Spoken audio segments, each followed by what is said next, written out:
girl in front, actually she represents all of us. Yra pagrindinis vaidmuo mergina ir ji reprezentuoja visus mus. Ir mes bandome patys rasti tas, kas mūsų užpildo mūsų gyvenimus, tą laimę, tą džiaugsmą. Taigi, tas vyras su baltais marškinėliais, jo vardas yra Jėzus.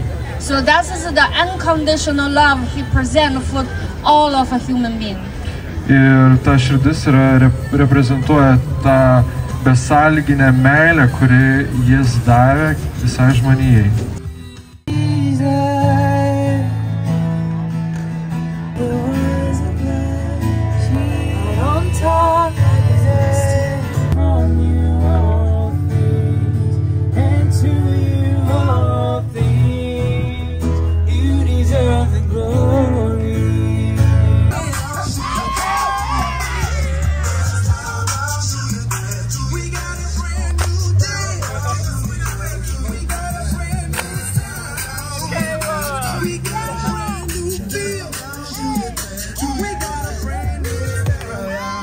What is up, Billy?